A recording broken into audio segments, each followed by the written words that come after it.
walking around these walls. I thought by now they'd fall, but you have never failed me yet.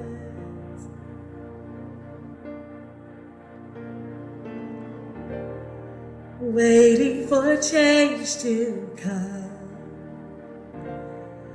knowing the battle's won, for you have never failed me yet.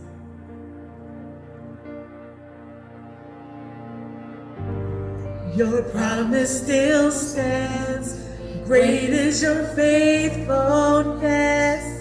Faithfulness, I'm still in your hands. This is my confidence. You never failed me yet.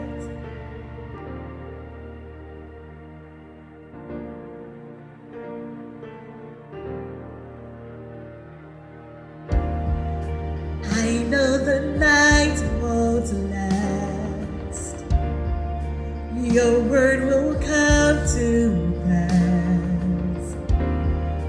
My heart will sing your praise again.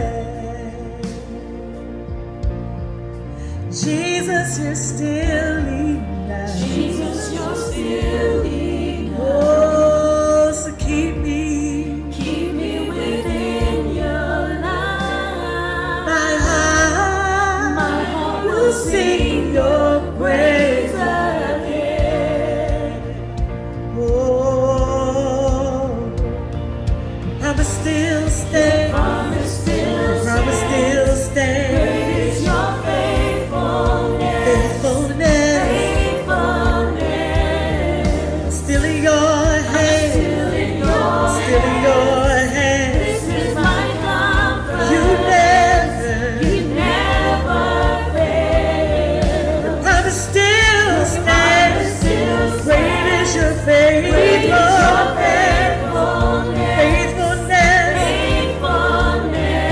And I'm still in your hands. This is my confidence. You never failed me yet. Never failed me yet. Woo!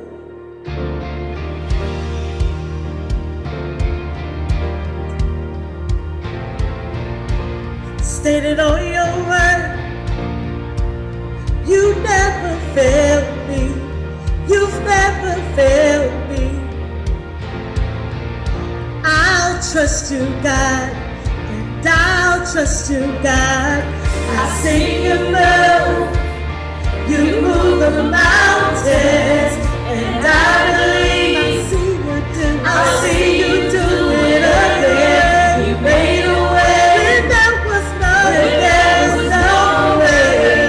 And I believe I'll see you do it again. I'll see you move. You move the mountains, and I believe I'll see you do it. You made a way. You made a way.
standing on your promise.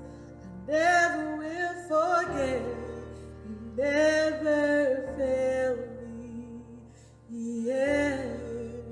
Oh, thank you, Lord. Oh, thank you, Lord. You never failed me. Yet.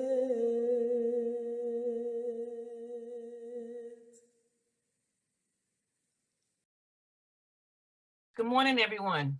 Good morning. Good morning. Good morning. I know it is early. So the name of this workshop is It Could Be Your blank, blank, blank. And so the reason why I believe God had me use this title was because we spend so much time in our lives focused on ourselves, self-preservation. And sometimes we can't move beyond ourselves to help somebody else.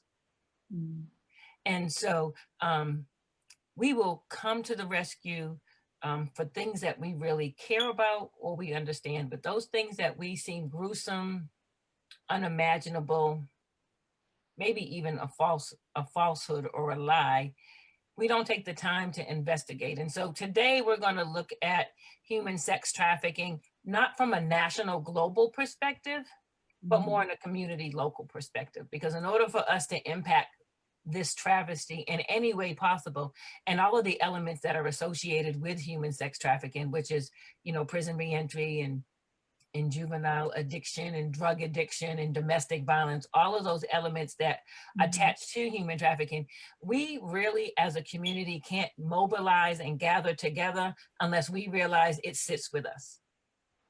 And so that is, so I just ask that you guys take a journey with me today as we take a look at some critical statistics, some definitions, and then some stories that will bring human trafficking close to us where we can get a better perspective and then maybe be able to join the conversation, maybe start some ministries, or maybe even be more vigilant when we're walking down the street and actually recognize a victim. Amen. So Denise, I'm going to put this on and let's see if you guys can see it when I share the screen. Sometimes it happens, sometimes it doesn't. Can you guys see? Oh, you saw that it switched? Yes. Okay, so we have sexual exploitation, we have sex trafficking, we have human trafficking. Those are some of the names that buying and selling of children and women and men go by. But the one word it's not is prostitution. And so you can see at the bottom of my screen, I have prostitution and I have it strike through, because that's a word and a terminology that we want stricken from our vocabulary when it comes to children under 18, definitely being sold and bought for money, and then young adults and women and males who are being held and, you know, forced and coerced against their will, right? When somebody goes and they are being having themselves bought and sell and traded, that is not prostitution. And that is one of the issues we have in our community, is that we see people on a corner, we see children being exchanged, and we have a judgmental perspective. We see women on the corner, we have a judgmental perspective. But what we don't see is the pimp with the gun behind the bush. What we don't see is the threats that are in the individual's minds and the harm that has been presented to them to let them know that your baby sister or your baby brother or your parents will be murdered if you move. They will be harmed if you say something. And so we don't see the back end, we only see the front end. And so it's important for us to recognize at all times that sexual exploitation, human trafficking, human sex trafficking, even human labor trafficking, none of that is and never will be known or should be called prostitution. Amen. And so here we have our some definitions. I just need to minimize this because this is in the way. Okay, some definitions that I would like us to actually think about. Reverend Denise, I will send this to you later on. And if the participants of the workshop want this presentation, they can have it so we can send it out. Great.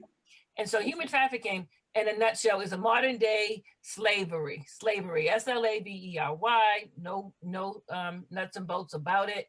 This crime occurs when traffickers use force, fraud, or coercion to control another person for the purpose of engaging in sexual acts or soliciting labor or services against his or her will. That means if there's not consent, if there's an inkling of denial, it is trafficking. Force, fraud, and coercion need not be present if the individual is under the age of 18. When you're over the age of 18, you can give consent for sex, but you can still deny it and you can still be forced. But under the age of 18, we deem that our children and the children of God are not at an age where they can make a decision for themselves to sell themselves, especially for profit and gain, when there is criminal activity and hostility around the situation. Human sex trafficking goes by the same force, fraud, and coercion, but human sex trafficking directly and indirectly deals with all activities related to buying, selling, and transporting a person for the intent of a sexual act. Buying, selling, sleeping, trading other individuals, opening up a brothel, advertising on back pages and advertising children at school.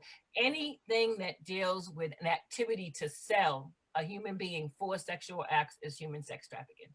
And then exploitation is the act or attempt to treat a person unfairly and unjustly in order to gain a benefit. And that benefit can be money, sex, labor, cleaning houses, your clothes, taking your kids around the place for money and or favors, right? Anything that you were doing to get a person to act outside and beyond their original content and understanding is exploitation. And it's usually for their own selfish gain. Exploitation starts with giving individuals drugs if they're addicts, or money if they know that they are lonely or come from a difficult home setting or a difficult relationship setting. They'll offer false love and affection. They'll give them status if it's somebody who really comes from a lower economic status or doesn't have a great job. They will flash things in front of them, and we'll talk about that with modeling and singing and larger bank accounts and cars and homes and all the stuff that the world says that you're successful. That the traffickers will use any form of exploitation to move this forward. Human trafficking, in a global general description, when you go on numerous websites, basically and generally within 1 or 2 paragraphs, it will say what I have on the screen. Just like we said earlier, it uses force, fraud, and coercion of another person, right? Depending on whether you go on United States websites, whether you go on Canada's websites, whether you go to India's websites, if you go to England's website, Spain's insight, Asia's websites, everybody is faced with a large increase of human trafficking. And so we all have our different terminologies and words to use, but it comes back to force, fraud, coercion of another person for sexual acts. Some general statistics. It's a multi-billion-dollar industry a year. 24.9 million people a year, they say, plus more, are denied freedoms via the human trafficking industry. In the United States, 15 to 17,000 victims are trafficked in and out each year. They say 4,500 are trafficked within our boundaries. This was one statistic from one organization. And so as we move through the process, I want everyone to remember that there are thousands of organizations that deal with domestic violence and human trafficking, and each of them take their own statistics. And so when you are presented with statistics, they are a piece of the pie. And when you put them together, we have hundreds of thousands of young men and young women, young adults being trafficked each year. And the number is astonishing.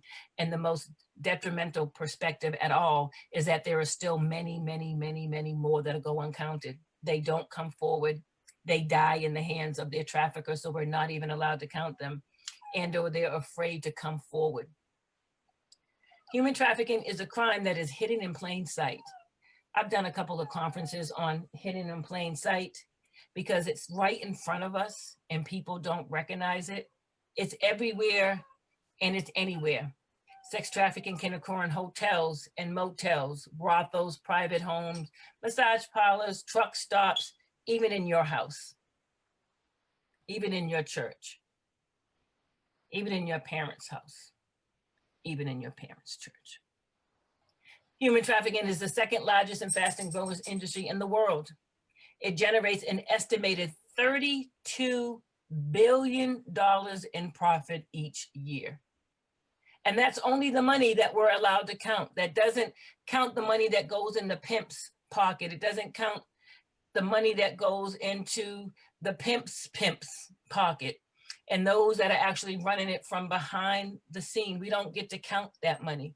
And so some estimates is that it's up to as much as $50 billion a year. Normally in presentations, I usually keep statistics at the end of a presentation. However, based on the fact that it's really early in the morning and I wanted to be mindful of people who had to go to work, I thought putting critical information for you up front in the presentation would be more beneficial. And so this is the National Human Trafficking Hotline information. If at any point in time you or anybody else in your congregation, your family, or anyone else hears about somebody being trafficked or has an idea that somebody may be trafficked, please, you can reach out to the Human Trafficking Hotline number by calling 1-888-373-7888. You can text Be Free to 233-733, and then you can even live chat somebody by going to the Human Trafficking org website. They are there all the time. Before I continue, does anybody have any questions? I said a lot.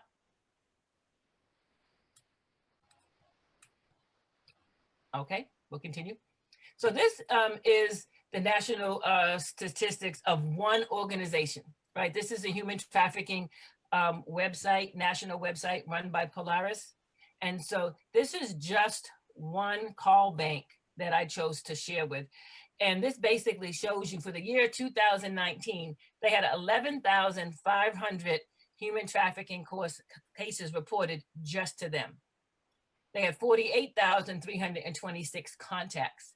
The difference is because sometimes the agency and the police can't quite determine if it was a human sexual case. And so the contact gets counted, but the case may not be counted. So that numbers can be skewed. And if we look at by gender, age, and citizenship, there was just as many foreign nationals within the United States border being trafficked as human citizens on the right-hand column. In the middle, we have age, we have the adults, and we have minors. And then we have gender, female, male, and then gender minorities, our LGBTQ, our binaries, and all of our other children of God in that actual perspective. And then on the bottom of it, we have the types of trafficking, right? Because the human trafficking national headquarters doesn't discriminate between labor and sex. They take calls for everybody, right? They're a support organization that has different branches and arms, I call them tentacles, to address all the different types of trafficking that can occur. And so in the bottom, we see we have sex trafficking, trafficking not typed, labor trafficking, and then both sex and laboring, because we do have individuals that have been forced into labor trafficking, and then the sex follows that activity. And then we have the type of industries, right? Domestic work, agriculture, traveling, restaurants, illicit activities. We have the types of venues, massage parlors, pornography, commercial-based sex, hotels, motels, online venues. That's just a sample of the activity. Wanting to specialize and focus on how human trafficking and exploitation affects the DMV, I chose to go out and reach and just draw in some local statistics so we would get a feel about how this really does impact our area, and that we're not special, we're not privileged, but we are impacted. And so this is the statistics for the District of Columbia for 2019. You can see they had identified 75 human trafficking reported cases and 179 calls for potential indicators for human trafficking. And you can see from the gender on the bottom half of my left side of the screen that the majority of them were female. I would like to say, does this statistic tell us that men were not impacted in Washington, D.C.? The answer is no. It just tells us that they either did not call, we did not recognize them, or they were not indicated. But by all means, they were impacted.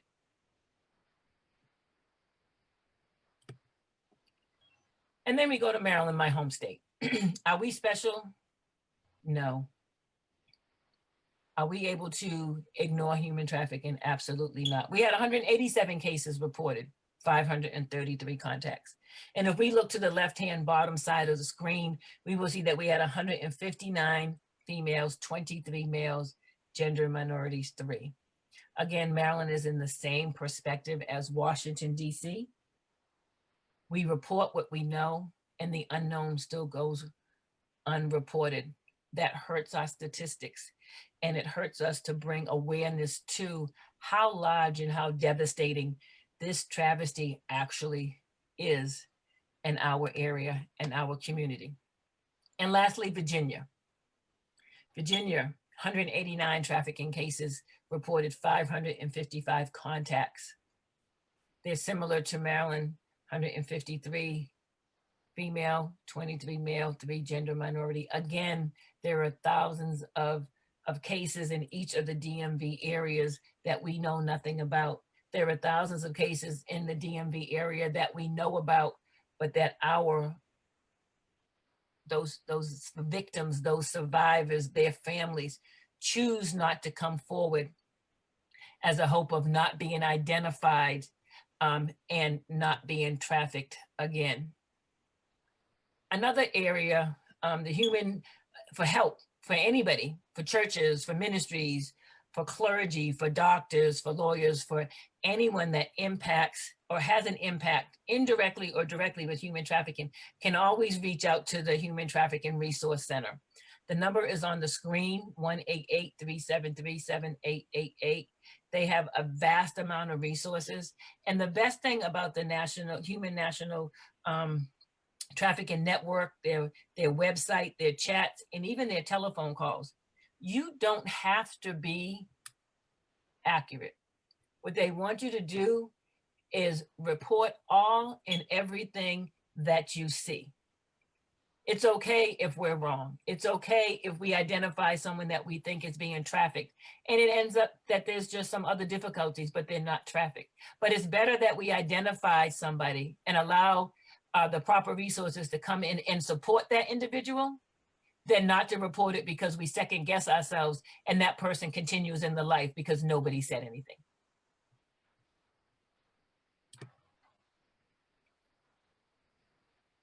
As we focus on home, as we focus on DMV and not the national syndicate, I felt it was important for me to highlight some organizations that we have in the DMV that can actually help each of us on this call and all of our networks associated to get involved, or at least to get information that would help you understand the exploitation of children. And so in Maryland, Maryland does have a Maryland State Task Force, but I didn't put them on here. I chose to deal with the Prince George's Human Trafficking Task Force because that deals with not only Prince George's, but we do St. Mary's County and Charles County, and we interact with all of the other agencies. And so this is the agency that I belong to. I am on their Victim Services Committee. We have millions of committees and we have 3 goals. It was stood up with 3 goals: to identify and rescue traffickers, to identify and prosecute traffickers, and to educate the community on human trafficking. And within the community on human trafficking, we have legs of support. We have research committees, we have lawmakers changing laws, we have a plethora, if you go to the website, of organizations that help with care and food and shelter and clothing and money for transportation and mental health services. And so in Maryland, if you dial 311, it'll take you immediately to the human trafficking hotline. And also Prince George's on our website, it tells you the same thing, to go right back to the national headquarters number of 1-888-373-7888. And I ask that you put the text in your phone so you have it if somebody wants to share. But in Prince George's County, the number is 311. And we take it very seriously to the point where we even had flyers made. And so you can see at the bottom screen, there's one in English and there's one in Spanish. And these posters are provided during trainings, and they're given to all the schools and the community centers. So that way, we are communicating with the children who don't want to communicate with us. So just like now when you're going down the highway and you walk into a bathroom and you see the human trafficking national sign on the back of a stall, that gives somebody information to look at and read, especially if they're traffickers on the other side. They have something that they can remember in their mind. And so these flyers are our attempt to say, we hear you, we see you, you're important. And in case you can't get to us, this is the information you need to get to us when you can.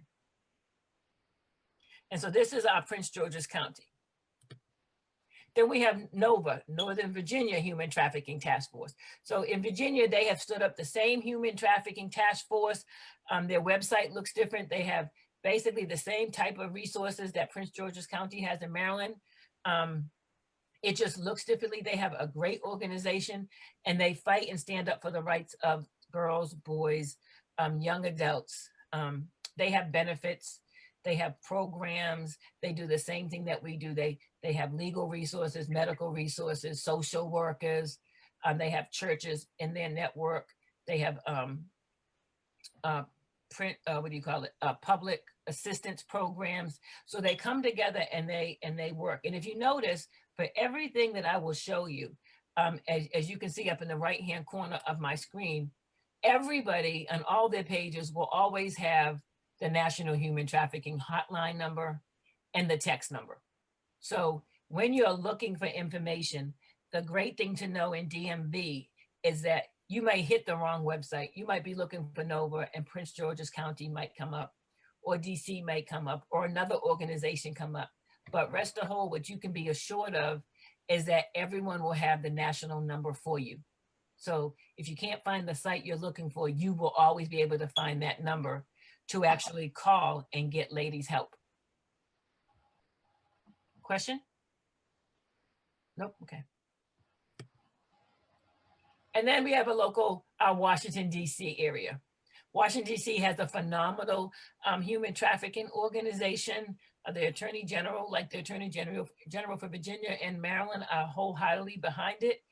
I decided to put these two images on the screen for DC because they're very pertinent and they're very relevant to the population that we have that's being impacted. On the left-hand side is a simple poster that says, which kid is being sold for sex? We can't tell. That's a powerful message when you can't tell.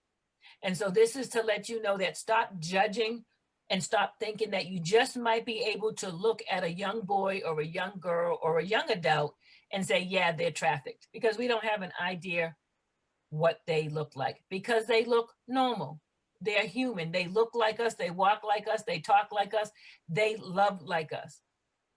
Sometimes we just hope to see the image that we see on TV, battered, bruised, and broken. And that's not always the case. We have children and young adults who are functioning in the life of trafficking. And if we don't get to a point where we can look beyond what they look like, we will always miss the mark. And so on the left-hand side, you see this flyer for DC, and on the bottom, it just says, sex traffickers don't have a type. That is very true.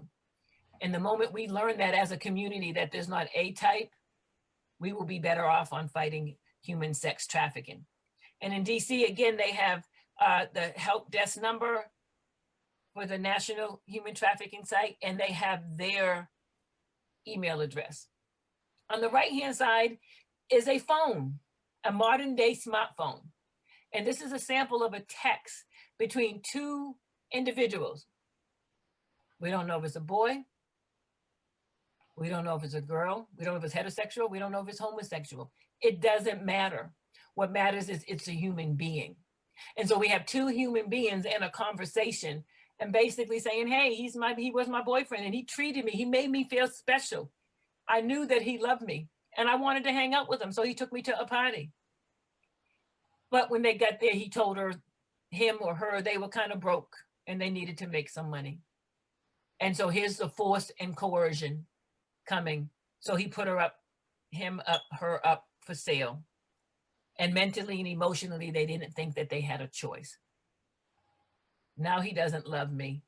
And I don't want to be on the streets alone. That is all that force, that coercion, that manipulation, that isolation. All of those big, humongous words are smack dab in these 3 little texts.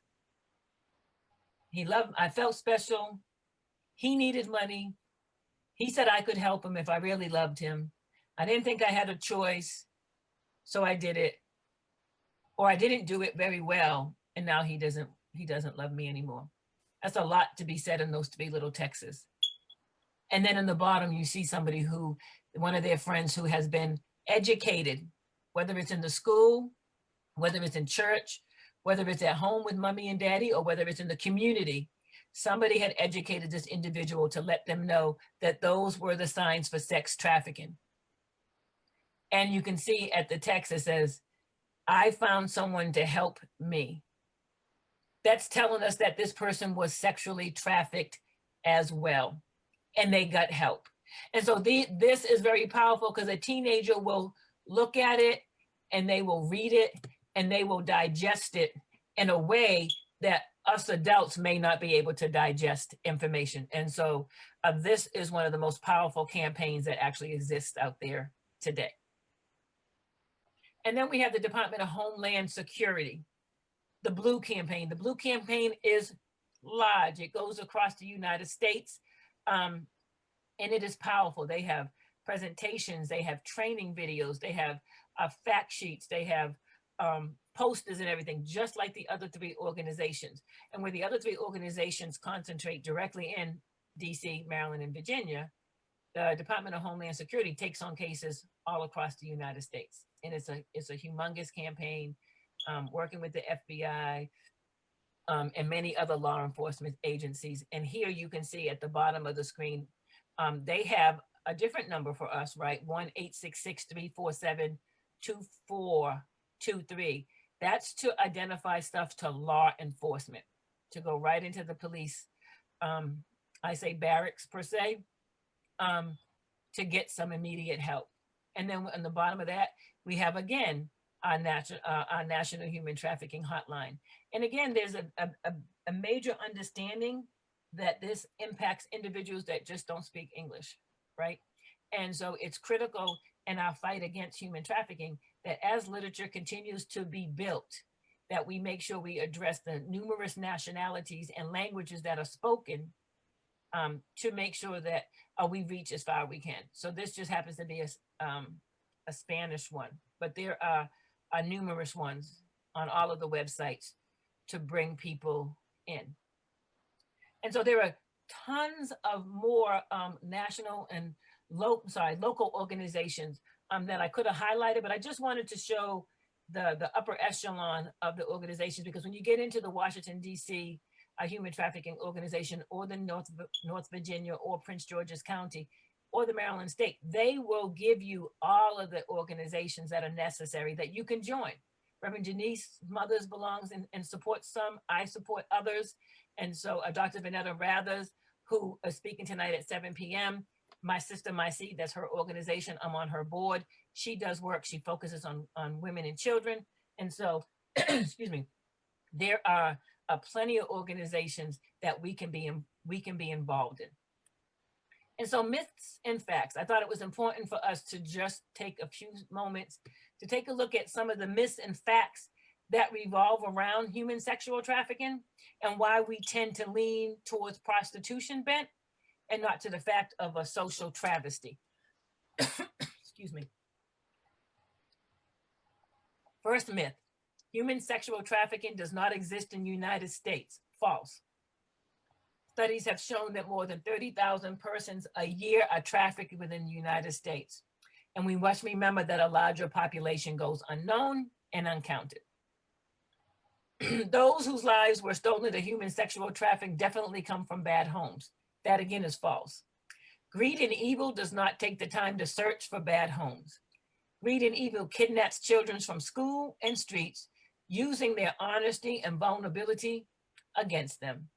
They identify children, teens, and young adults that are lost, searching for love, and homeless. But by any means, it's not just a bad home. Myth number 3, human sexual trafficking and prostitution is the same thing. We talked about that earlier. The difference is free will.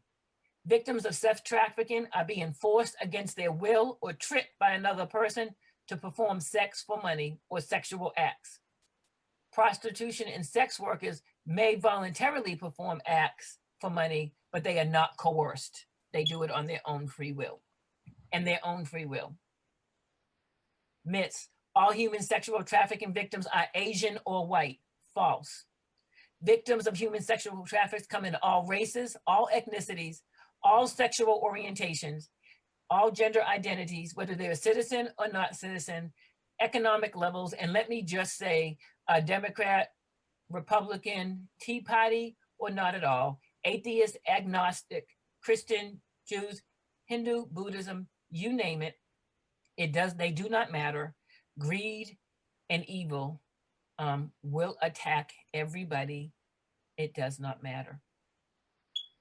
Myth: human sexual trafficking does not exist in the middle-class neighborhood. False. Human trafficking can exist anywhere where darkness and greed and sexual pedophiles reside. The myth that human trafficking and sexual exploitations only are conducted at hotels, motels, and back alleys are false. Human sexual trafficking victims do not know their traffickers. That's also false.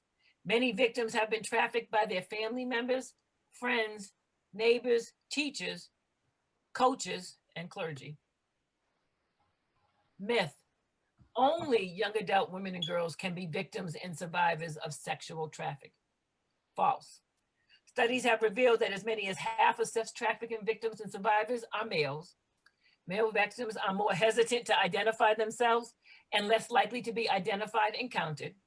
Young men and boys within the LGBTQ community are seen as vulnerable to trafficking and most of the time do not report and get counted.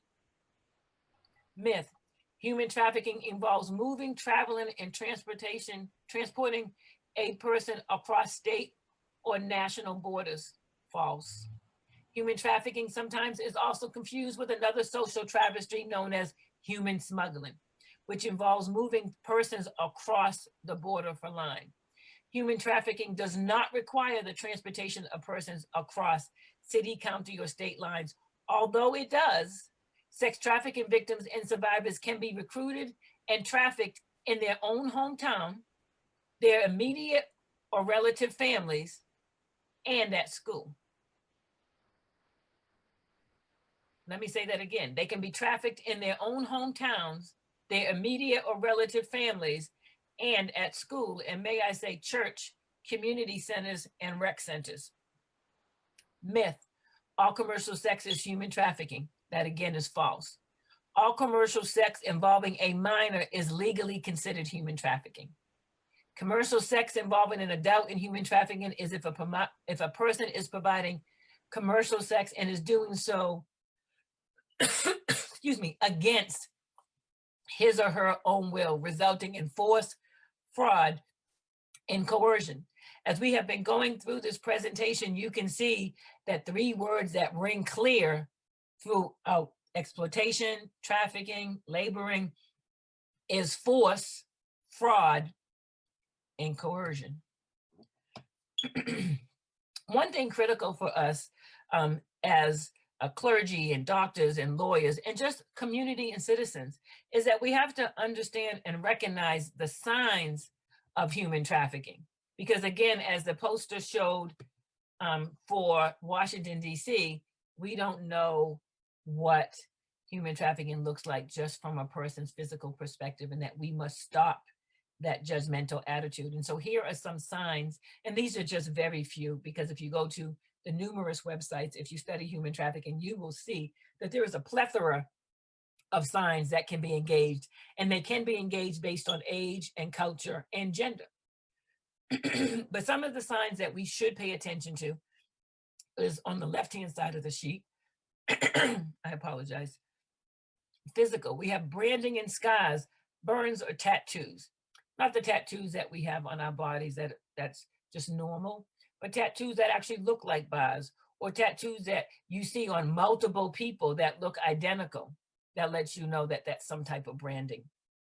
Malnourished, children who are with adults who are well dressed, they look well educated, they have fancy cars or their houses, or the way that them and their entourage are together, or the way that them and their family is together, but this one particular person or persons look the total opposite of how they are in their environment. That is a sign. Serious dental issues. Obviously, traffickers don't like to take their victims to the dentist or to the hospital at all unless necessary. So if you are in a dental profession and you see someone whose teeth have not been checked for a very long time in serious shape, it does warrant some investigation on your part. And then disoriented or confused, right? We must automatically stop thinking that somebody who's on drugs or has challenges is immediately at fault. We must take a little bit closer look at this individual and their surroundings to see, does it match within that particular element? And then verbal, which is very important. Are they talking like a robot? Are they responding as being coached, right? Are they not allowed to speak for themselves? When I ask Reverend Denise a question, do I allow her to speak? Or does Reverend Dr. Trulia, Harold Trulia talk for her? Does every time Reverend Denise is asked a question about healing communities, does Reverend Trulia step in and speak? If someone comes to Reverend Dr. Denise and wants to talk about healing communities and she can't speak really about her position, she can't identify really what she's doing, she just has a title, and then somebody else is speaking for her. In a normal daily activity, we are taught to communicate. Our mouths, our hands, our ears, all of these are our gates that we use to communicate on a daily basis. When they are taking from us, we should be able to recognize as external people that there is something wrong. And then medical, for our medical professionals, right? Urinary difficulties, a lot of pelvic pain, rectal trauma, chronic cardiorespiratory problems, and drug addiction, right? We have so many victims say that they have gone into a hospital with these types of situations and nobody has asked them if they were okay, outside of the let's get you help. Nobody tried to isolate them from the person who was standing over them and try to understand if they could call the authorities and ask for help. And then on the right-hand side, the question rings deep, but it's a question that needs to be asked. Are you the one? Are you being trafficked? Have you been in a traffic situation? And this is for everyone, even us older people, but definitely for the younger population. Are you being controlled by threats, force, or deception? Are you being kept in constant contact? Are you being tracked and have to check in with multiple phones and have to have GPS on your phone? You can't answer your own text messages. Are you being isolated from your families and friends? Are you buying or are you receiving expensive gifts to stay away from your families and friends? Are you earning money and not being able to keep it, whether it's sexual or labor? And does somebody have a hold of your ID? Are you allowed to carry your own driver's license or your green card? Are you able to have your own credit cards in your wallet? Or is there somebody else maintaining that element for you? If any of these or multiple of these are true, you are in a difficult and hostile environment. You are being either forced, coerced, or coerced into a situation and you need help and you need to call the human trafficking hotline, and or you at least need to speak to your parents and or your clergy and or a friend for somebody to make that call for you to help you.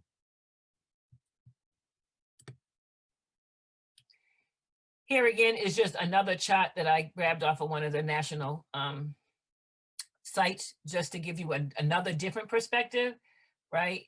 Academically, behaviorally, physically, emotionally, and socially. Again, we expect to have a person come to us, hair missing, black eye, broken arm, bruised heel, whatever the case may be. And we forget that those scars are just the tip of the iceberg. And so when we look at this chart, we see we have a plethora of from low self-esteem, anxiety, fear, sexual profile, abusive home, abusive partner, resist being touched, gaps in memories, will not look at you in your face, visible scars, academic performance going down. There have been cases where people have been A students and now they're D students and nobody's trying to figure out what happened. That's a key indicator. Somebody who was at the top of their class and now can't keep up at all, right? That's an issue. Somebody who can't even be on their grade level, can't read on their grade level, can't communicate on their grade level. Even from a young child perspective, we need to take a look at that. We don't cry wolf and say automatically it is, but we definitely have to take a look at that. So before I get into the recruitment process within sexual trafficking, I've said a lot, and I want to know, does anyone have any questions before we actually go into the recruitment process for these young victims? Denise, Reverend Denise, are you speaking? I can't hear you. I was saying I don't have any questions yet, but I will. Okay. So one of the things that's critical, right, and changing perspectives from a local dynamic when it comes to engaging between us, those of us that are on the Zoom call, those of us that are on Facebook land, hello, and on Twitter and YouTube, is that we have to step away from the normal motif that we see on TV. I love Taken. That's my movie. I love him. I love all of them because what it represents. But in reality, that's not reality for our children. That's not how our children get recruited into. So kidnapping is different when they snatch them right off the street. But the traffickers are manipulative. They're educated. They're intelligent. They're sneaky.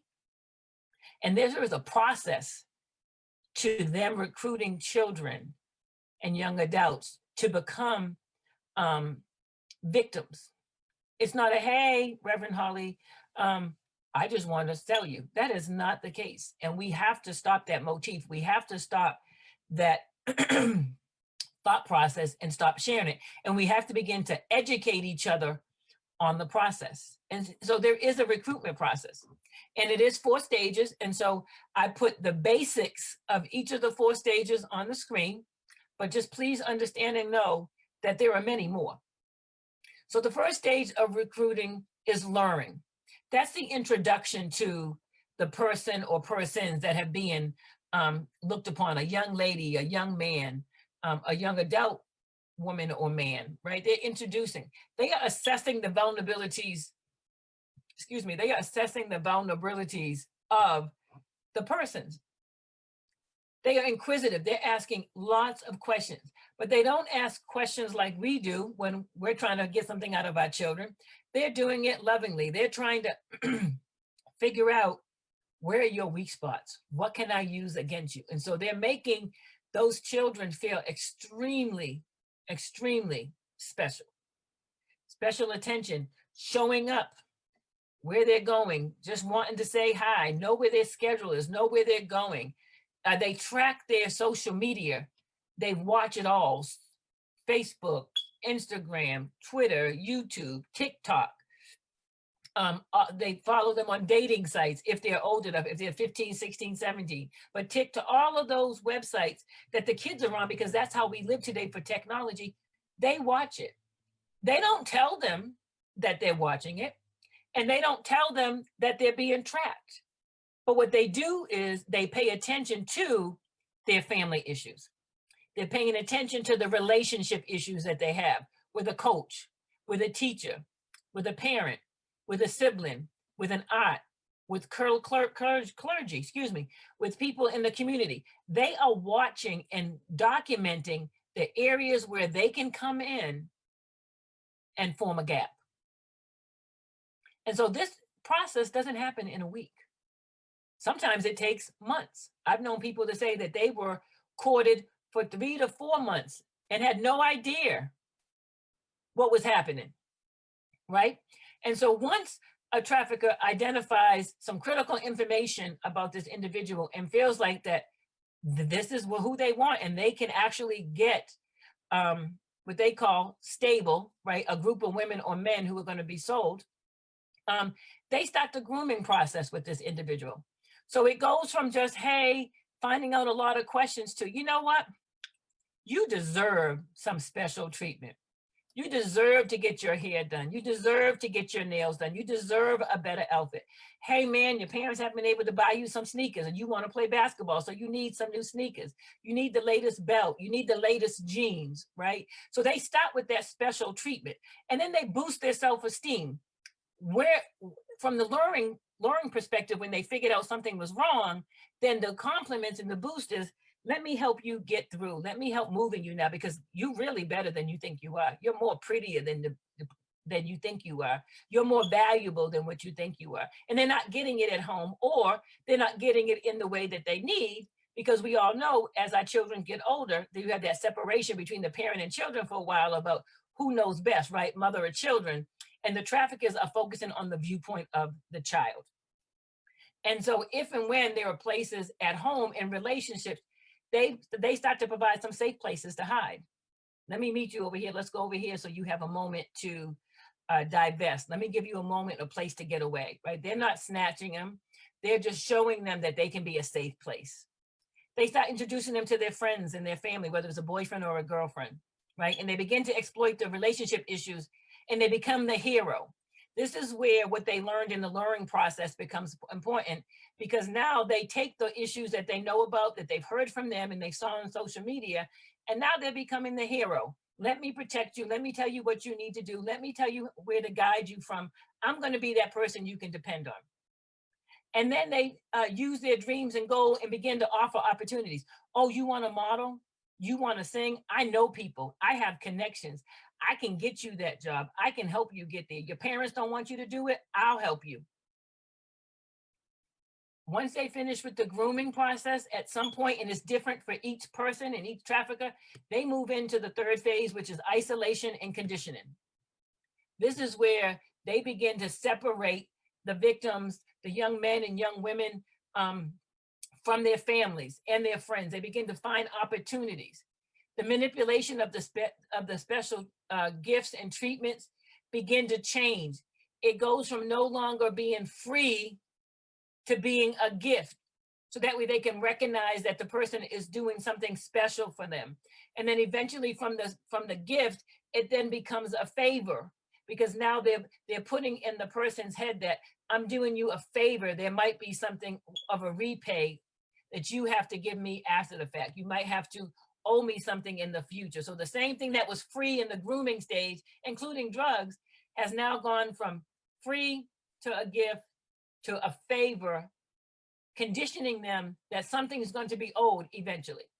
But however, in children, when you're so used to getting something when you're younger, when the phases start to manipulate, you don't recognize them always. And that is what the trafficker relies on. And then sexual advancements. This is where if they haven't already had sex with you, they are going to try to have sex with you. They're going to tape you. They are going to get you in places and have you do things and use the, I'm your hero. I thought you loved me. I'm the safe space. You can try this with me, right? And this is where the creation of videotapes and stuff happens, where they can then use it against them in that state of dependency. This state, I heard, can be as quick as a week. It can be weeks and weeks. It depends on who they're trying to gain their trust and what they're trying to do. And then lastly, it is the exploitation. It's where the traffickers become mean. They become direct. They become hostile. They're no longer the friendly, loving, protecting person all the time. There's a dichotomy change. It's a disposition change. They use the dreams and goals against the young men and young women, right? You want to do this and you want to go here. I know how you can get it. We can make some money. That job I promised you, a modeling and singing, we can't get that yet, but I can have you have another job where you can make money and stop putting it away. And that's when the sexual interactions with friends and family and groups begin. This is also where they take the blackmail, and the videotapes that they made back in the isolation and conditioning days now comes into play, because it's, if you don't do this for me, I'm going to allow these videotapes to be utilized and explored. And I'm going to show all your friends what you've done with me or with my friends. There's also threats against family, right? If you don't do this, I'm going to kill your parents. I'm going to hurt your younger sisters. I'm going to hurt your friends. And then he or she plays the good, caring person. I should have put person instead of guy. After the sexual encounters, they want to make sure that as bad as they seem in the beginning, after the sexual acts occur, they come in and swoop in like, I have you. I still got you. I'm still your hero. And they play that dichotomy on these children and young adults, where then they are confused, they are hurt, they are scared. And although that the person who is making them hurt and scared and confused is the trafficker, that trafficker is the only one to hold them and make them feel better at that moment. And so what I would like for us to do is take a look through the magnifying glass. I want us to take a look and get a look at what human trafficking victims would look like for us in our community and not on TV. Is that okay with everybody? Okay. These are real life stories. No names are included, but these are not fiction. They're not made up. Survivor A, a 10-year-old girl, middle-class neighborhood. Her trafficker was 15 years old. The trafficker happened at the trafficker's parents' house. It started with a friendship, then intimidation. It moved to rape, threats, and then they were trafficked to a pedophile syndicate ring until she aged out when they felt like she was too old and she grew boobs and more hips, and they didn't want her because it was a pedophile ring. It was under the guise of underneath the nose of her parents and the parents of the 15-year-old boy. What were some of the missed opportunities? Family noticed change in her behavior, and they thought it was an illness, and they took her to the doctor several times, but they never asked the correct questions. They never asked if was something wrong physically outside of the flu, or emotionally, or mentally. There was obvious clues. Every time this person came around, this 10-year-old girl, then soon to be 11 and 12, as this happened for a couple of years, would tremble and get sick. And the parents never put together the clues that there was something wrong with this relationship that used to be a friendly neighborhood relationship. And now every time this person comes around, this young lady is tormented and violently ill, and the parents never caught the clue. Eventually the family caught on. Eventually there was some help, but it was after this young lady escaped the actual pedophile syndicate ring. They literally had young women going to the 15-year-old's parents' house in the basement, and all of this was happening, and the parents were oblivious because their parents just let their 15-year-old just do whatever he was doing, not paying attention. They've literally had gangbang rape sessions in his parents' house on this 10, 11-year-old. And it sickens the heart to think that this could happen in a middle-class neighborhood, but it was smack dab in a middle-class neighborhood. Smack dab where other kids were playing around, where other kids could have been violently taken. And this 15-year-old was trouble. He didn't have the best life.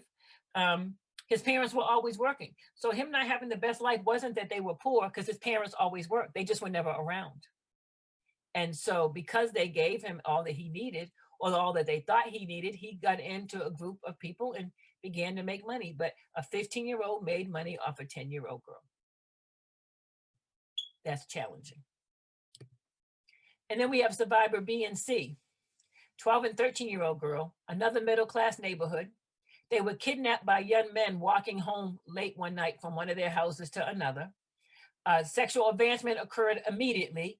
They were raped and drugged within an hour of being snatched off the street.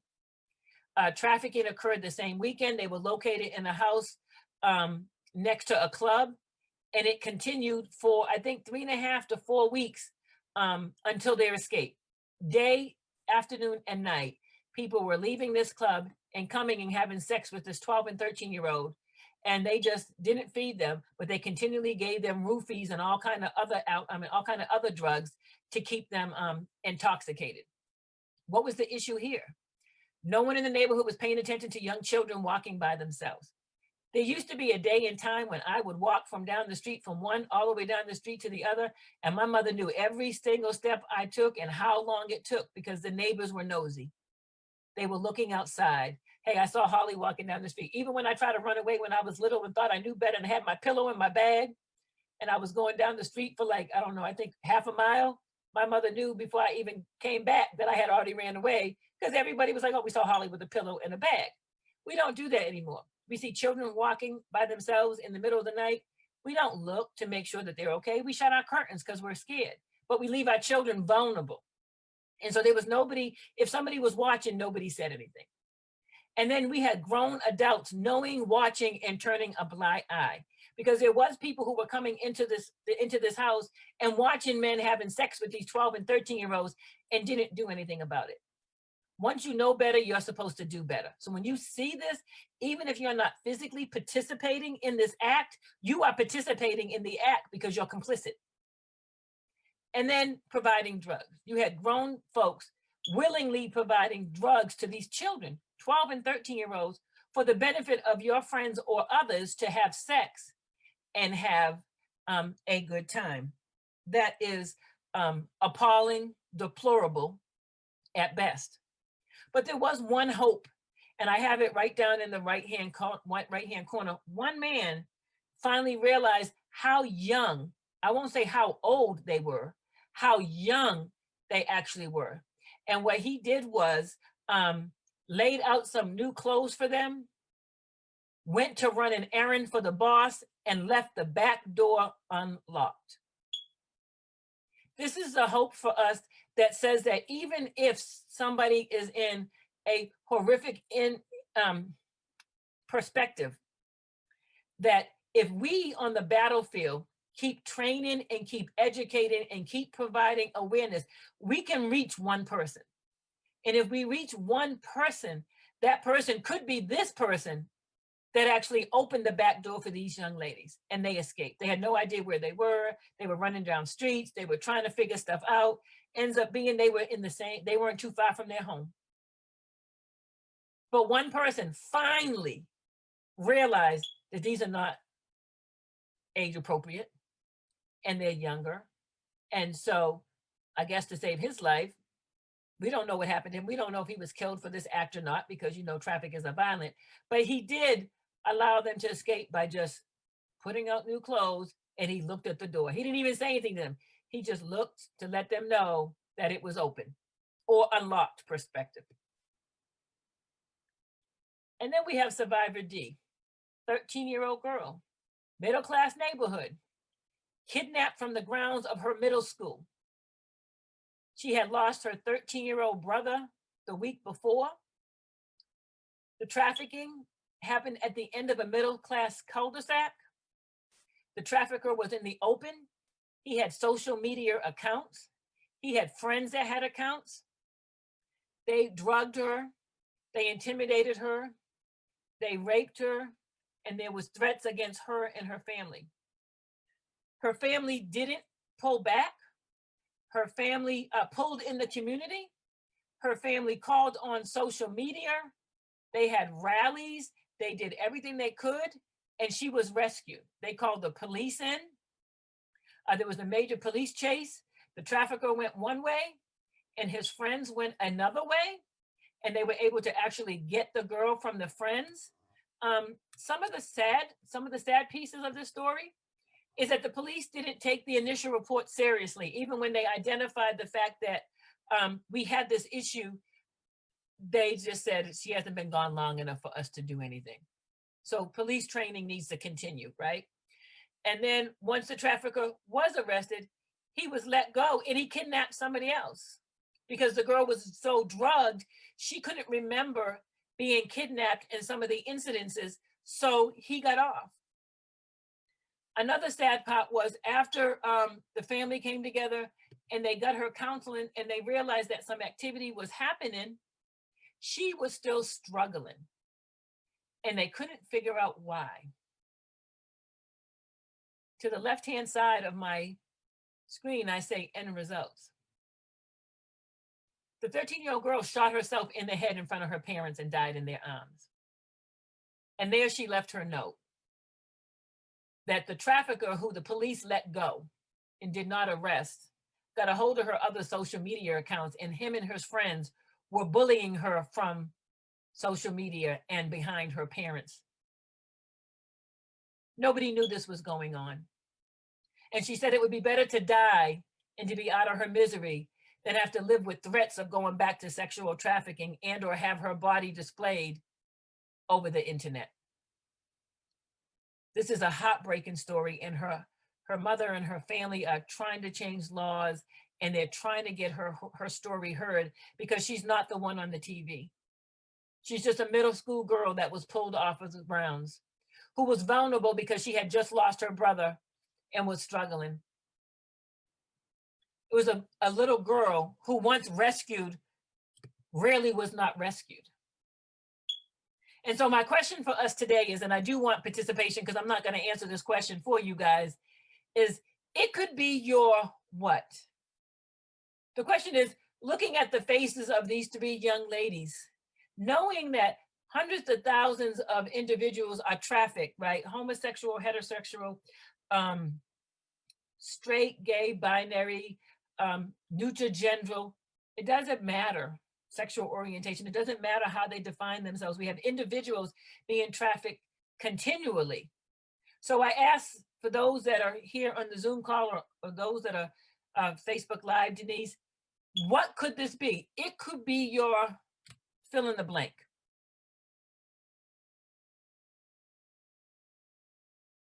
I can't hear anybody, so I'm hoping people are trying to talk. Yeah. You know, I think that we probably just need just a few seconds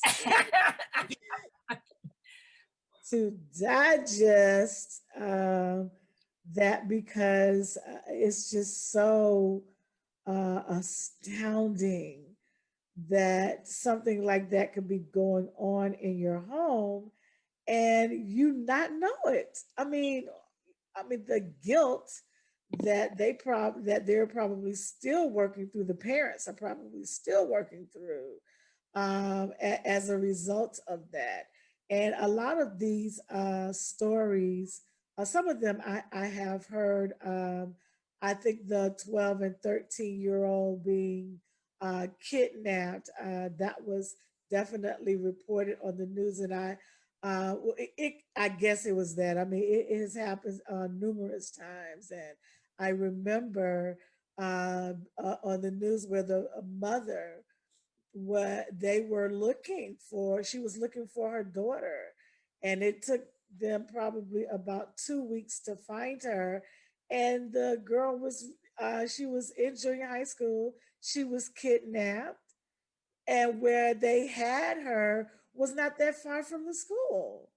And they said that men were going in and out of this hotel or whatever it was, day and night.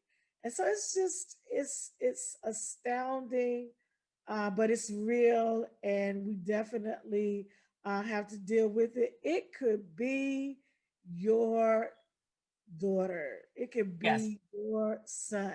Yes. You know, it could be your sister. It could be your brother.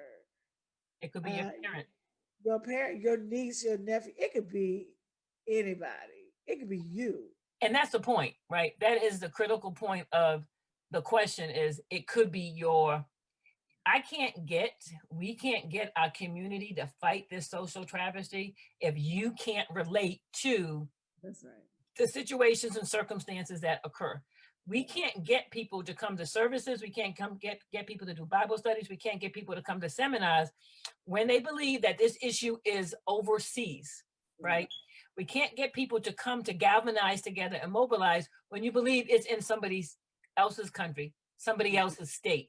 Even if it's in your state, if it's not your city, we can't get people to recognize that in reality, it could be your mother. It could be your father. It could have been your sister. It could have been your brother. It could be you now and don't even realize it. It could be your teacher.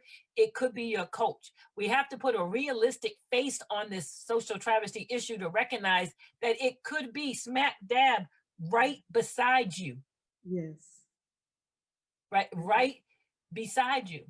And it could be your, that statement doesn't mean that they might have been trafficked right now. They could have been trafficked before and need help. They could have been trafficked and escaped and you don't know it because they're embarrassed. And so they're not getting the mental help that they need. They're not getting the services they need, right? They're spiraling out of control because there's some mental and emotional struggles that are necessary to be handled, and we don't know. But we don't know because we don't look, and we don't look because we go back to that poster that I showed you early on from DC when it had, what does human trafficking look like?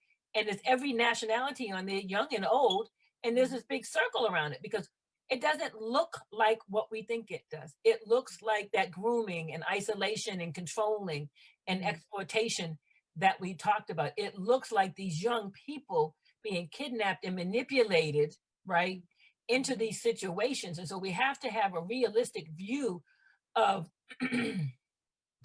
what this does, right, to us. And so how can we as a nation help prevent human trafficking? And so these are some of the things that the experts say, right? Encourage and demonstrate healthy behaviors in relationships. Foster safe home and neighborhoods, and to include foster care, right? Identify and address vulnerabilities during healthcare visits. Reduce demand for commercial sex,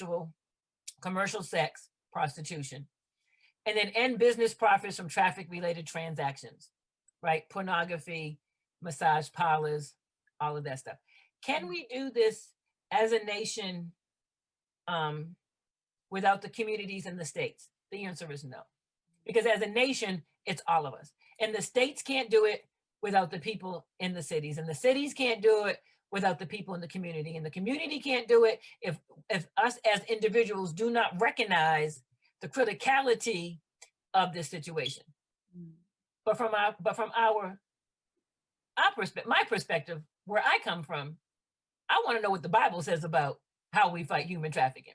Because I hear the world, right? I hear the world's viewpoint, and I know what we have to do from the world. But I didn't get my calling from the world. I got my calling from God, right? So I need to figure out. What is it that God's saying to the community of believers, and how we can move forward and do and that. So Joel 1 through 19 is where God led me for this workshop, and it's on the screen, and I will read it. Reverend Denise, how much time do I have? Do I have 5 more minutes? Yes. Okay. Joel 3, 1 through 19, 1 through 8 reads, in those days at that time when I restored the fortunes of Judah and Jerusalem, I will gather all nations and bring them down to the valley of Jehoshaphat. There I will put them on trial for what they did to the inheritance of my people Israel, my inheritance, because they scattered my people among the nations and divided up my land. I'll say it again. They scattered my people among the nations and divided up my land. They cast lots for my people and traded boys for prostitutes and sold girls for wine. Again, they cast lots for my people and traded boys for prostitutes, and they sold girls for wine to drink. Now, what have you against me, Tyre and Sidon, and all the regions of Philistine? Are you repaying me for something I've done to you? If you are paying me back, I will swiftly and speedily return on your own heads what you have done. For you took my silver and my gold and carried off my finest treasures to your temple. You sold my people to Judah and Jerusalem, to the Greeks, that you might send them far away. See, I'm going to rouse them out of places to which you sold them, and I will return on your own head what you have done. I will sell your sons and daughters to the people of Judah, and they will sell to the Sabaeans, the nation of away. Then the Lord has spoken, and he proclaims, this is verse 9 through 16, prepare for war. Rouse the warriors. Let all the fighting men draw near and attack. Beat your plowshares into swords and your pruning hooks into spears. Let the weak say, I am strong. Come quickly, all you nations from every side, and assemble there. Bring down your warriors, Lord. Let the nations be roused. Let them advance into the valley of Jehoshaphat. For there I will sit to judge all nations on every side. Swing the sickle, for the harvest is ripe. Right. Come trample the grapes, for the winepress is full, and the vats overflow, so great in their wickedness. Multitudes, multitudes in the valley of decision. For the day of the Lord is near in the valley of decision. The sun and moon will be darkened, and the stars no longer shine. The Lord will roar from Zion and the thunder from Jerusalem. The earth and the heaven will tremble, but the Lord will be a refuge for his people, a stronghold for his people, for Israel. Amen. Amen. Joel is telling us, prepare for war. Yes. Rouse the warriors. He's not talking about the military unit. He's talking about Israel, the people, his people called by his name. He is saying, I am calling you to prepare for war, to sharpen your swords, swing your sickles. And so what that scripture is saying, without having the time to break it down like I would like to, we are to use the gifts and talents that God has bestowed within us to join the fight. It is this fight, human trafficking, that we are to fight. And so a summation of that passage, Joel 3, 1-19, we are to fight for God's children. We are to stand in the gap and intercede with prayer. We are to raise awareness and educate on human sexual trafficking. We are to mobilize our community and our churches and ministries to go forth and actually make change. We are to identify the warriors in our community, right? Because we have to identify people in order to mobilize. We have to develop ministries that fit the gifts and talent in each of our churches. That is logistics, research. That's our lawyers. That's our doctors. That's our social workers. That's our reverends doing educating. We have teachers that can teach on human trafficking. We got lawyers who can help change laws. We have doctors that can educate people in their community about human trafficking. We have the mothers on the corner that watch the babies. We have coaches that can make sure that people who are at risk can get coached. We have teachers that can teach extra. You have preachers that can preach from the pulpit. You got ministers that can go out and serve food. There are we have people who can support. I started my human trafficking ministry supporting the organizations. It took me almost 3 years to be accepted, because what I was told was, people always say they want to help and they don't show up. People want to help, but when they see what it takes, it's too much time, they don't want to be bothered. They tell us to wait to show up with food and supplies, and nobody shows up.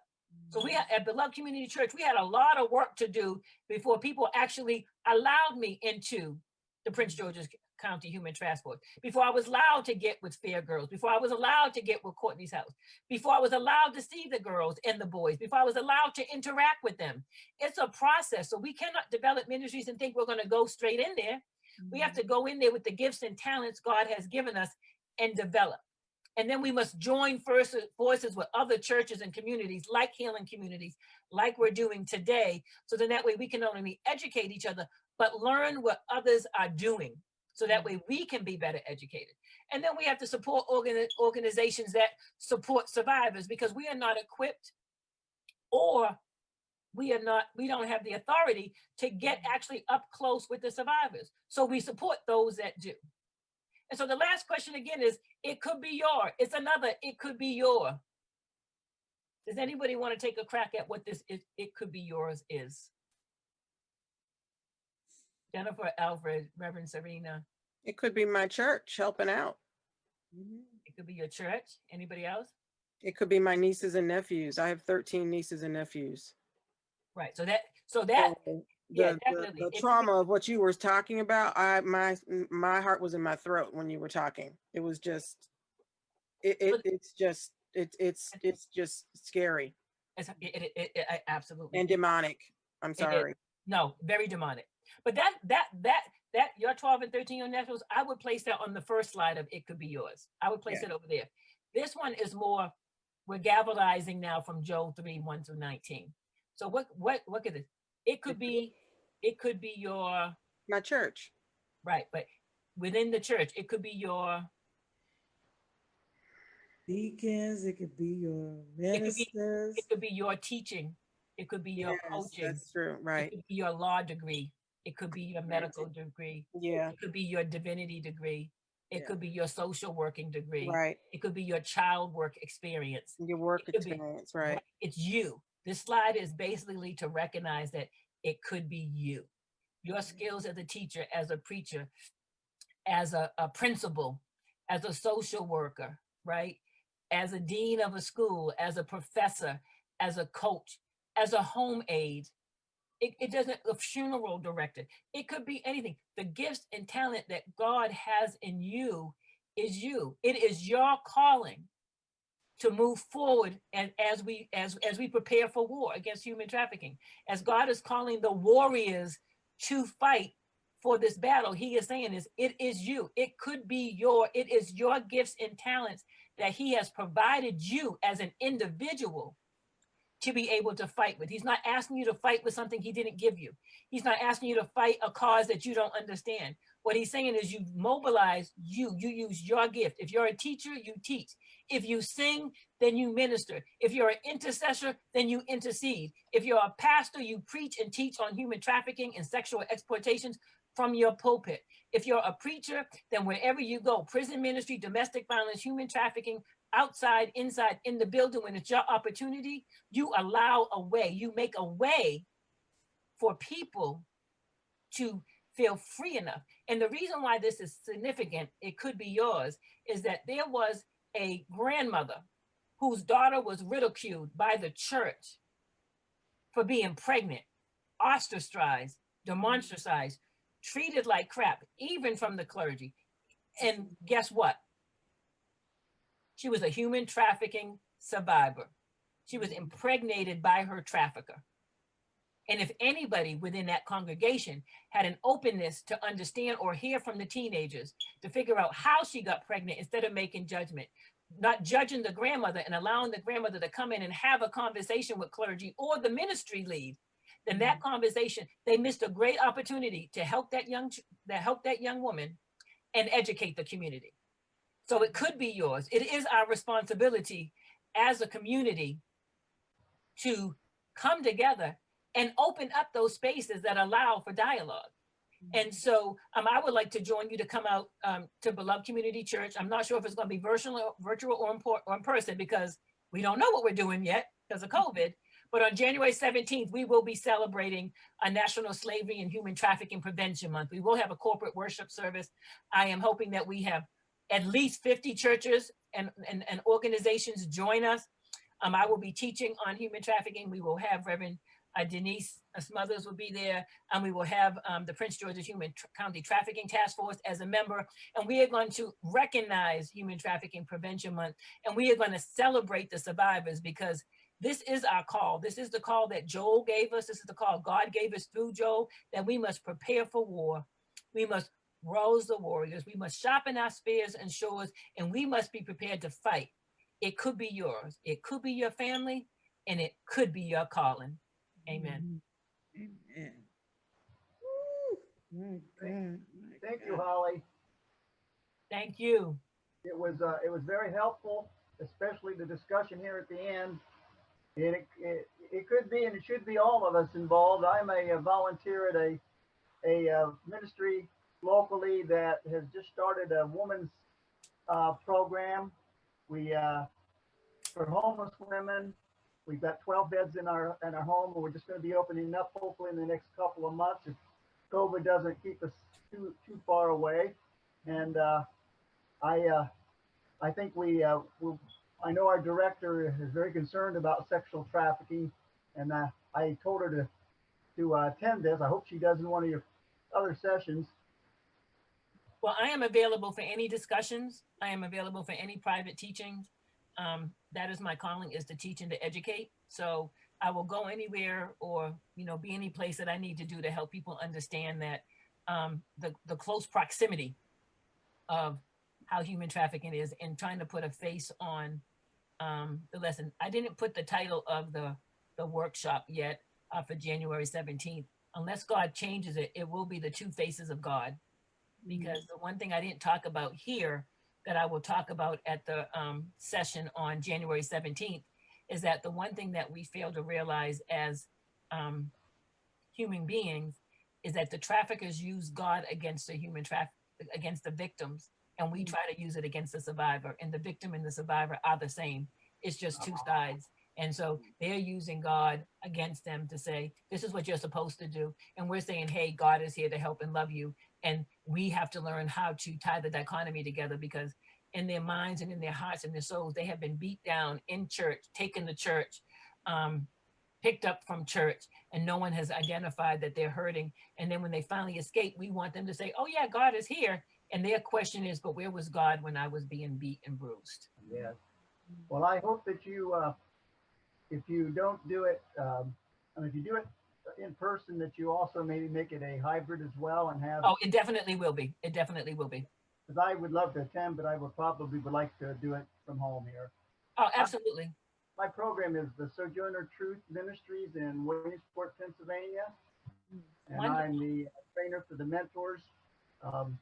We are one of the big components of the program is to have mentors / spiritual coaches for each of these women, so that they have someone one-on-one that can guide them and love them and help them.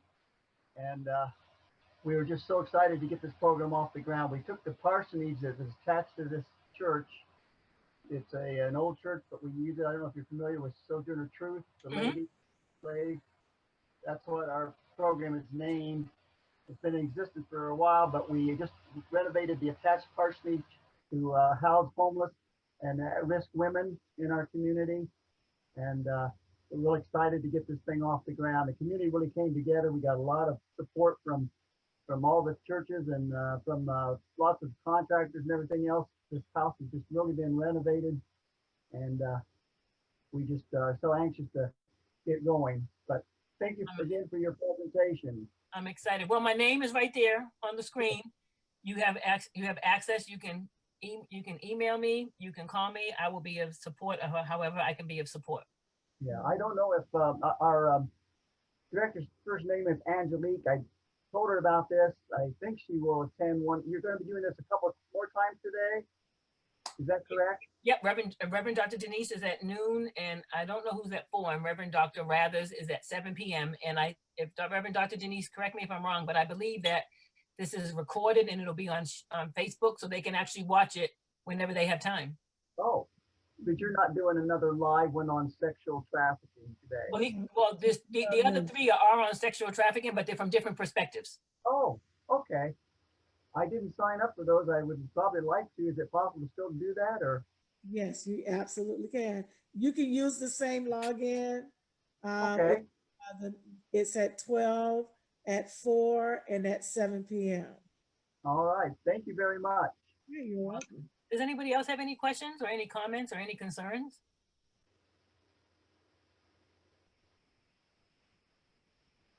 Was there anything that you wanted to know about that I missed or I didn't highlight?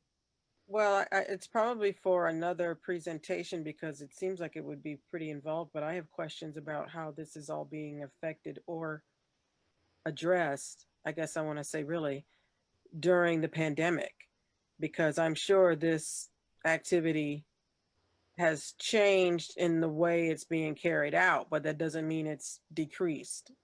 You're absolutely correct, Jennifer. It has changed in how we interact. So all of the human trafficking agencies are still meeting. We meet virtually. We actually had a meeting 2 days ago. So we're actually using Zoom, and we're still doing presentations. We're still making connections. We're still doing the work. We're doing it virtually. So a lot of the trainings that the police department's doing, and the safety and University of Maryland and the PG, Prince George's County Trafficking, have been doing training for teachers and everything virtually. And so just like Healing Communities is doing this now, we're doing it virtually. That's basically how we've been. It definitely has impacted support services, because I actually interact with survivors at a couple of houses, and I haven't been able to see them all year. This is the first time, I think 6 years, I haven't been able to see them, because they all live at different places. And so it's foster care homes and other things. And so they have been, the owners and the executive directors of those homes have been very careful about how the Zooms have been happening, how people have been coming together because they still have to protect the children. So it's definitely it definitely has impacted them, but it's still going on. So like Thanksgiving's coming up and Christmas is coming up. Yeah, And that's so, kind of part of the reason why I was wondering, because I know holidays are coming. yes. What's happening with But the you can, yeah, you can reach out to me and then we can talk about how you want to support and then we can support. So normally Fair Girls or Courtney's House are the two. And if Reverend Denise has a few, and I usually either collect food and bring it, but I don't think I can bring it this time normally because we bring gifts and we bring food and we set up and we make sure they have what they would have if they were in a normal environment. And I need to navigate with those organizations to see how they would like to do it. We'll probably just do financial donations or financial donations for gifts, and we'll probably do financial donations for food unless they allow me to go shopping and just bring it to them. But there's so many different churches and there's so many different ways. I think what I'm hoping to get across on January 17th with as many communities as we can is that we can be doing the same thing or we could not be doing the same thing. Either way, it doesn't need to be a competition. I can be supporting and you can be supporting at the same time. I can be preaching and you can be teaching at the same time. I can be donating and you can be donating at the same time. This is not a competition. This is a collaborative effort. And the one thing that I was teaching at a couple of churches last year was flexibility. You have to be flexible. Your ministries can't be, I'm going to do A, B, and C, and that's it. And I'm not going to do anything else because we're dealing with human beings' lives. We're dealing with a community. And so as they become fluid, we have to become fluid. And so the ministry will go and be flexible. I've rented hotels and had Christmas parties. And for people who have never had a Christmas, I've gone race car driving as a supervisor. I've gone swimming in the middle of snow, right? I've taught, I've been at the house, I've fed, I've cooked, I've cleaned, right? I provided shelter, I provided clothes, people school clothes, we buy school clothes and backpacks and book packs. People who get pregnant, we buy maternity clothes. There's no definition on, there's one not clear point definition on we're going to do A and it has to be that way. We have to be able to be flexible. You're working on one law and it gets shut down, then you have to go to another one. You can't be stagnant and say, we're not going to do it, right? I want to provide funds, but I'm only going to go food shopping. Well, now we're in COVID and they might not want you touching anything. So it might just have to be monetary, right? You might have to do something a little bit differently, but if you're committed to being preparing for war, like Joe said, and rouse the warriors, if you're committed to using, it could be your gift, your talent, your ability. When you're committed to using that, then COVID doesn't stop us. My Lord. Okay. Whew. Well, this has been more than amazing. And we have 3 more sessions to go, as we've been saying. Let's give Hollie a hand, or maybe you can click the thumbs up or something on the screen. But it is, and we've been Facebook Live the entire time. Someone just texted me and said, I've been watching. So this is just great, and I am very excited that for the first time with Healing Communities, we have added this as one of our tracks. So we will be doing more and more training, presentations, all of that. And we're including it as part of our training manual, and we're revamping that. And so we are committed to this cause and whatever it takes. And we are joining with organizations. We're here to do whatever is necessary. We're lending our swords. We have our armor on. Come on now, we ready for some warfare and to help this, because this is a threat to every community in the United States and around the world. So again, we thank our sister for such a wonderful presentation and I never get tired of hearing it. This is my study that I've been doing for the past 8 to 10 years, and I can hear it over and over and over again, and each time I learn something new. Absolutely. Yeah. So thank you guys for coming. Miss Jennifer, do you have any closing? No, everyone has, first of all, thank you for this presentation. It's definitely food for thought, and I learned a lot more than I'm comfortable with, but that means that there's definitely space to get involved. Everyone has already said that, again, we will be continuing this afternoon, noon, 4 o'clock, and 7 p.m. And I think this is one presentation, or this is one set of presentations that I really think that we should try to share and make sure more people are involved today. So I'm looking forward to the next ones, and thank you so much, Reverend Lopes. Thank you, everybody, for giving me the opportunity to share my heart and my information. I really appreciate your attention and time to listen and to oblige. And again, if anybody needs me, I'm available. My information's on the screen, and Reverend Denise knows how to get a hold of me. And I am on Facebook. I just have my regular name. There's no difference. It's just Hollie Lopes. So I am available and accessible. And Hollie? Yes, sir. Before you go, do you do any time travel? This is just a joke. I noticed. I was thinking, I'm like, time. I'm like, wait, what? I just noticed on your poster there on screen that you're going back to this past January for this workshop, 2020. You know what? You are on it. Thank you very much. You are on it. I did not even realize that. Thank you very much. See, we all need each other. A do-over for 2020. See, we all need each other. That's it. That's it. Right. Into the thing. I am very, please accept my apologies. I apologize for my mishap. It is supposed to be 2021. So can I pray out? Yes, please. Let's close our eyes. Dear Heavenly Father, we just thank you, and we come to you, God, for this wonderful Healing Community virtual conference, Reimagine, dear Lord. We thank you for every person that has attended any of the sessions on yesterday, the opening on Tuesday, if they attended Maya's session today, or any of the three this evening and tomorrow, dear Lord. We ask that you bless them, dear Lord. We ask that you bless their hands and their feet as they move forward to do the work of the kingdom, dear Lord. We ask that everything they touch turns to gold, not monetarily, but fruitfulness to benefit the kingdom and change lives, dear Lord. We're here to change lives. We're not here to look pretty.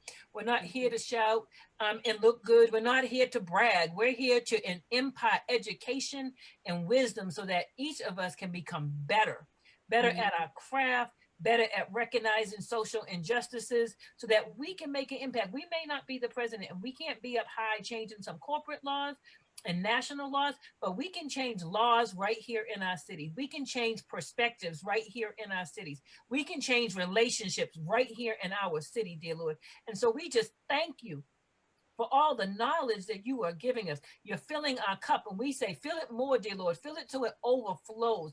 Allow it to overflow where we want to connect again outside of a conference. Fill it again, dear Lord, that we're talking to each other outside of this conference, actually shopping in our tools, dear Lord. And as we prepare for war, each of us make a commitment to rouse the warriors in our community, to rouse the warriors in our churches, because we know it could be our family member, it could be our sister, it could be our brother, it could be our parent, it could be my coach, and it could be my teacher. But more importantly, it could be my calling, it could be my singing, it could be my teaching, it could be my education, it could be my coaching, it could be my mentoring, it could be my law skills, it could be my medical skills, it could be my Bible teaching.